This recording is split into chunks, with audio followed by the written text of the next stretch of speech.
Thanks for joining us for this special presentation on CBS News Bay Area. I'm Andrea Nakano. In honor of Asian American Pacific Islander Heritage Month, we're highlighting some of the contributions and accomplishments of our local AAPI community. First, meet Annie Vang. She showed KPIX5's Ryan Yamamoto how she's using the power of technology to make a change. Old photos. I was actually born in a refugee camp in Thailand. Tell the story. It was just me, my sister, and my parents in 1979. How an entire culture found themselves fleeing Vietnam after the fall of Saigon. So yeah, I'm a first generation Hmong American. The Hmong are described as people without a nation or state, considered an ethnic group, but not a nationality. We can't say, that we're from a certain country because, Hmong people didn't have a country. We just occupied Southeast Asia. After fighting alongside the Americans during the Vietnam War, the Hmong came to the U.S., where an estimated 330,000 live in the country, 96,000 in the state of California.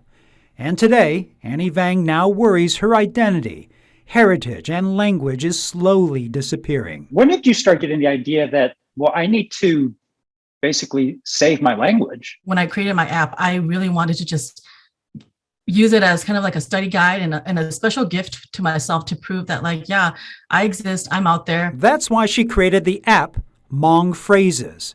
It translates two Hmong dialects from English and lets the users hear what the language sounds like.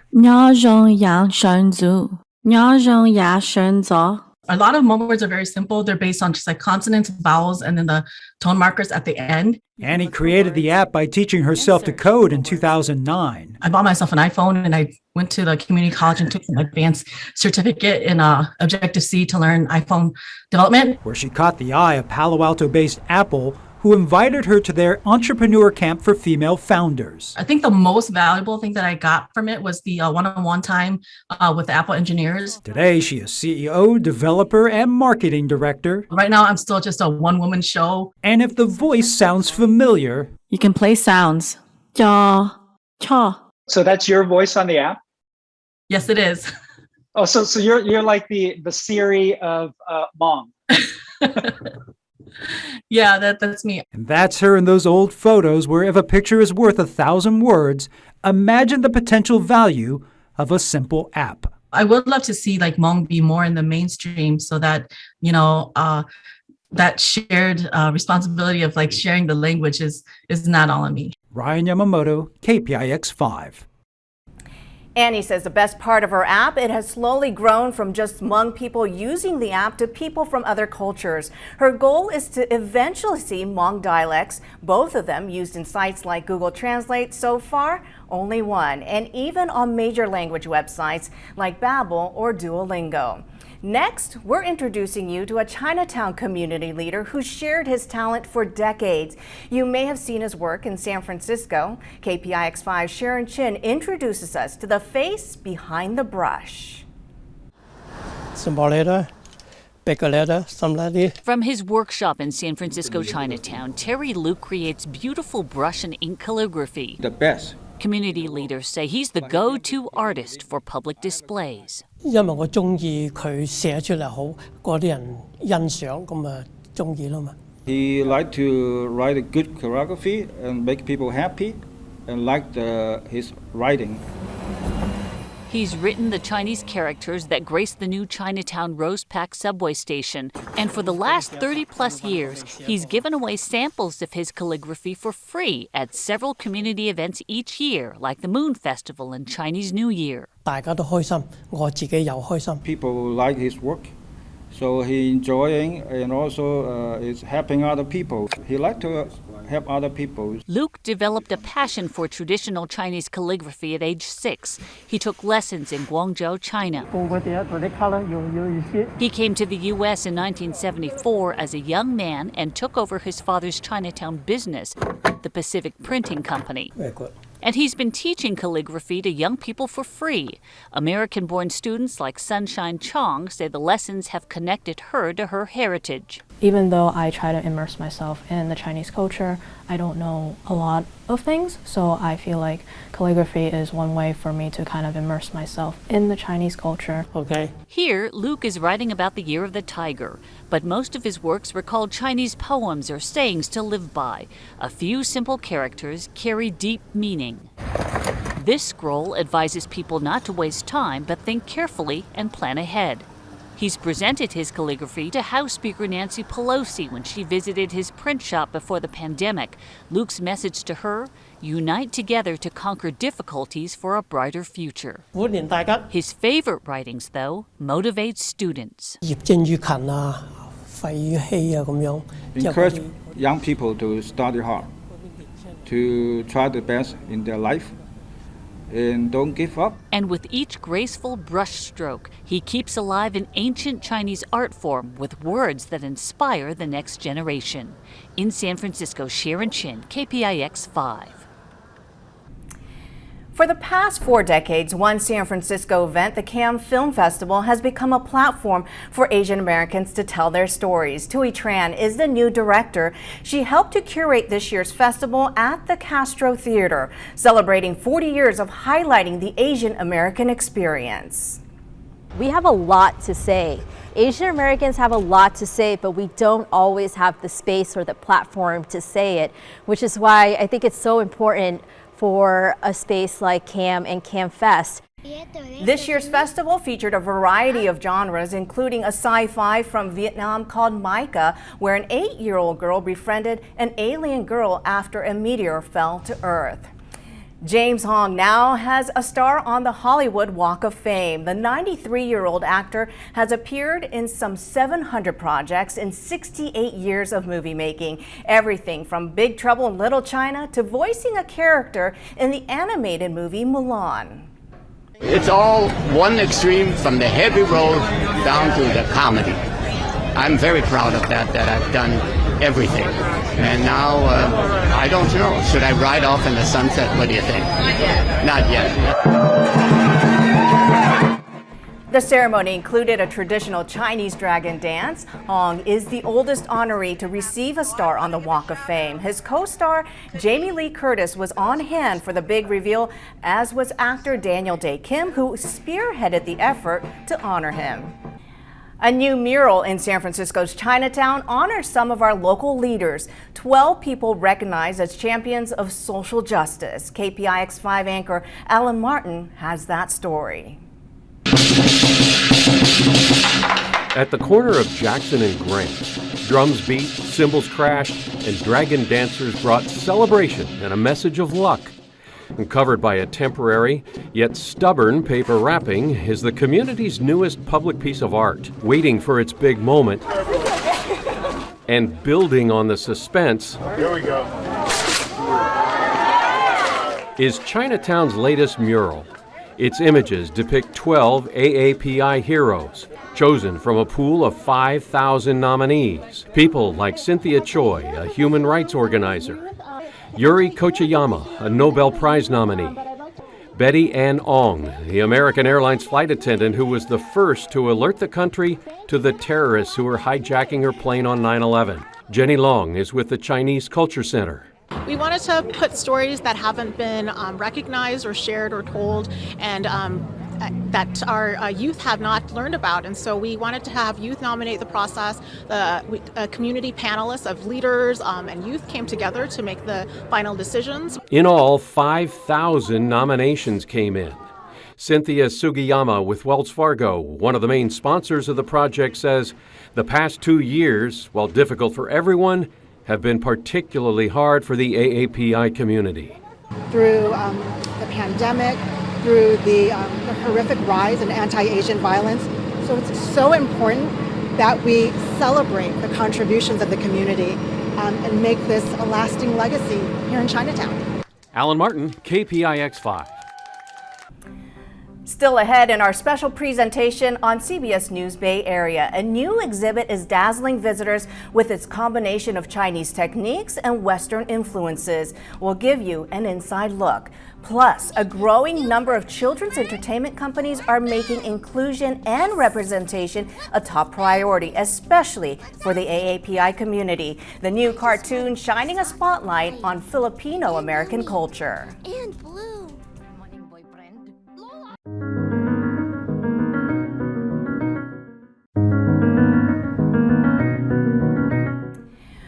We're getting a look at the complex history of a Bay Area landmark. KPIX5's Mary Lee takes us on a tour of Angel Island Immigration Station and shows us the historic hospital, which just opened to the public for the first time. And for Mary, it's a personal one.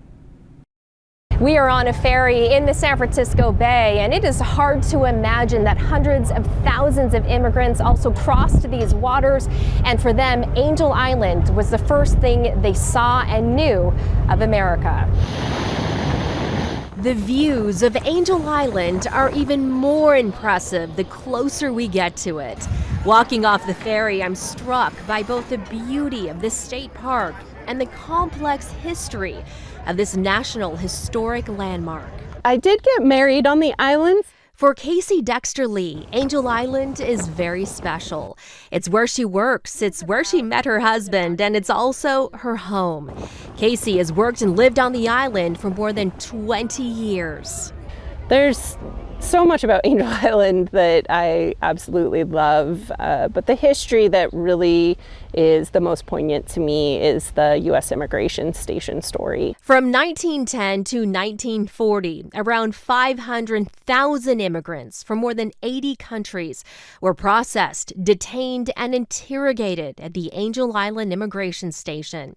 Most were Chinese. Barbed wire still surround the detention barracks, where immigrants were held for weeks, months, and in some cases, years. They carved 200 poems into the walls, lamenting and longing for freedom, calling Angel Island a prison. This is an important chapter in our nation's history that still many people are not aware of. We have seen over the past 2 years an increase in racism and xenophobia targeted towards the Asian and Pacific Islander community. But it's so important to recognize that this racism and xenophobia isn't new.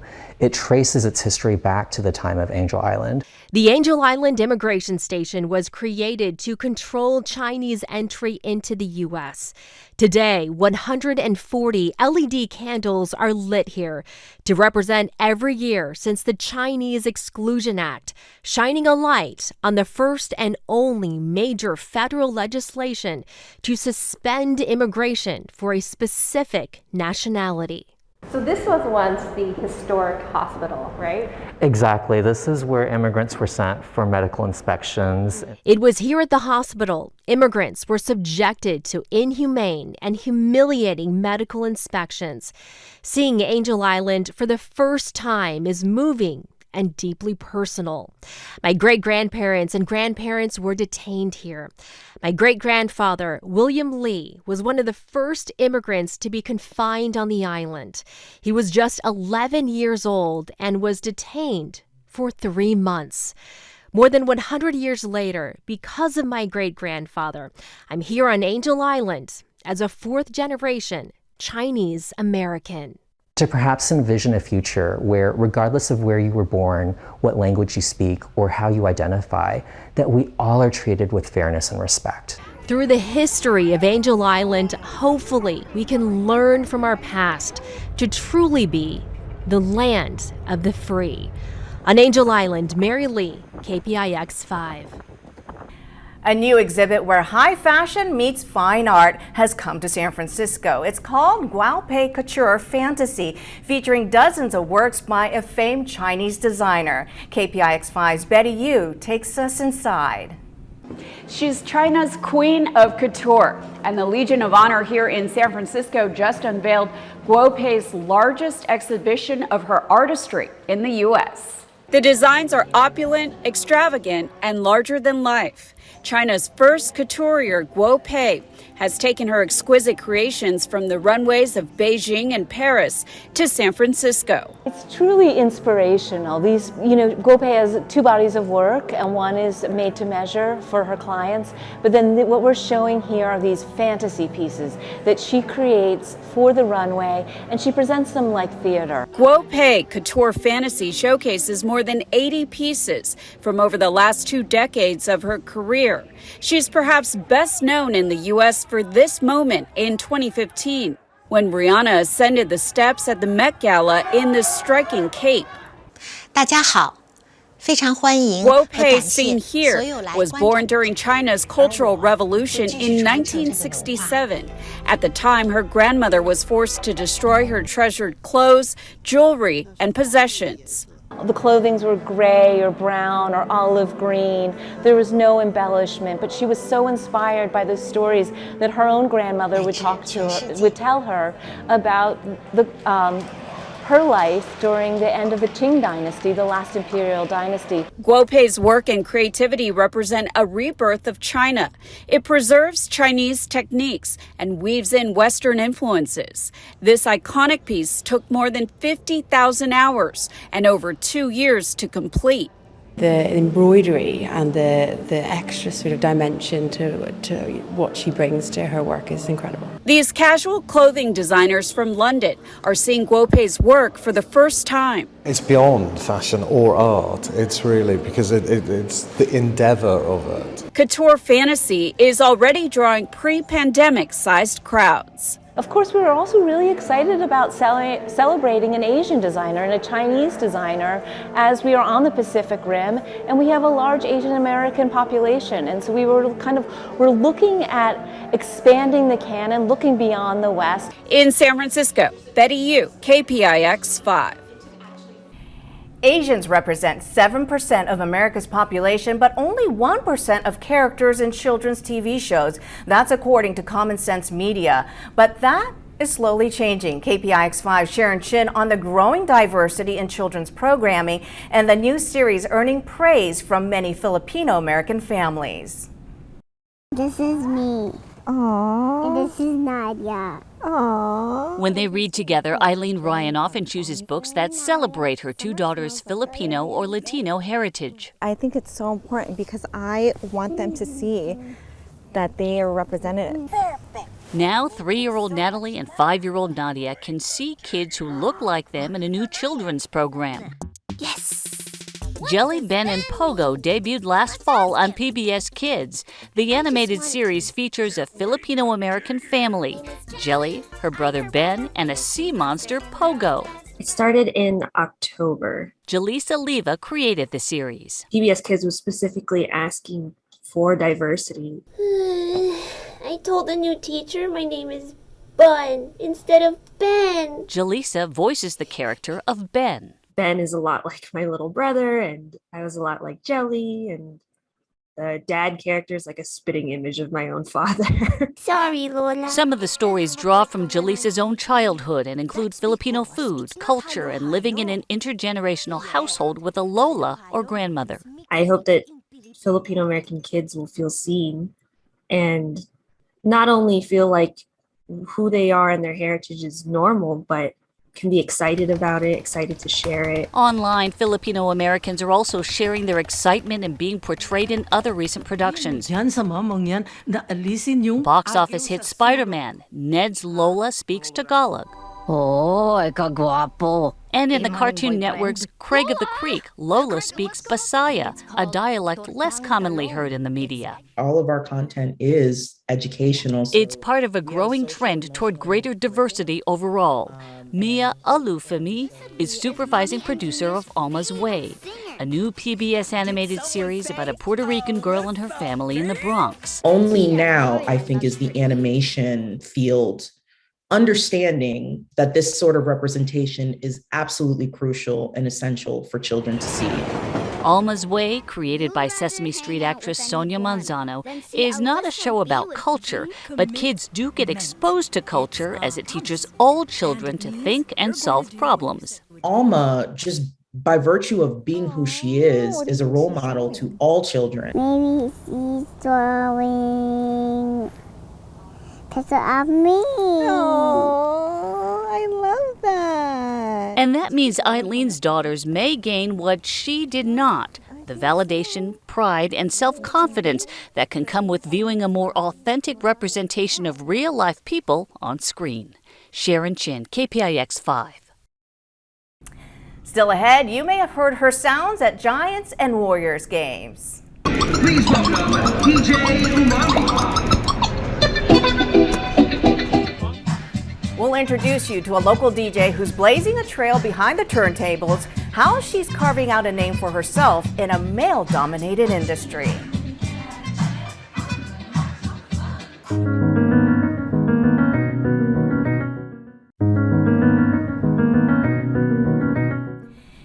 Finally, you may not know her name, you may not recognize her face, but if you've ever attended a Warriors or Giants game, you've probably heard her sound. KPIX 5's Ryan Yamamoto sat down with a DJ who is breaking barriers with a pair of turntables and a mixer. Please welcome DJ Umami. From behind those two turntables, On camera. a stadium becomes a stage for Iana Cruz, who quickly transforms into DJ Umami. Rotating DJ for the Golden State Warriors, and most recently the resident DJ for the San Francisco Giants. Anyone who goes to the Giants game, they've heard your sound. Yeah. It's a sound that began as a hobby until one day in 2007, a club promoter gave her a shot. That was almost like being pushed in a pool and learning how to swim. I was a terrible set. I already know, like if I were to go back and listen to that, I would cringe. But cringe would eventually turn into confidence. The turning point came 7 years later in 2014 when she DJ'd the starting line of the Nike Women's Half Marathon in San Francisco in front of 22,000 people. And the energy was like insane to me. And then I was like, if I could do this, I don't have to worry about being nervous about anything else. Inside Cruz's Oakland studio, where she perfects her skills, there's now a joy to her work. When you step up, like how do you know what you're gonna play? Do you have that already? I mean, you should kind of know, like sometimes I prepare for sure. However, she admits, most of the time she goes with a feeling. Reading a crowd is an art, you know, like a lot of times you go to a party and you have a plan and then everything is just go out the window. While now an established DJ, being a Filipino woman in a male-dominated industry still has its challenges. I still like kind of will show up to a gig and another DJ who I've never played with before will start messing with my levels. Like I don't know how to, you know, or like tell me that I need to plug this in this way. But Cruz knows when she's behind those two turntables and transforms into DJ Umami, she becomes a role model for young girls and other women. I didn't realize stepping into this role I would kind of have to be more of a feminist and push this narrative and work so hard to like continue to inspire younger women to feel comfortable coming into roles like this. That's got to be a sense of empowerment that you're giving them. Absolutely. In Oakland, Ryan Yamamoto, KPIX 5. Thanks for joining us for this special presentation for AAPI Heritage Month. I'm Andrea Nakano. The news continues streaming on CBS News Bay Area.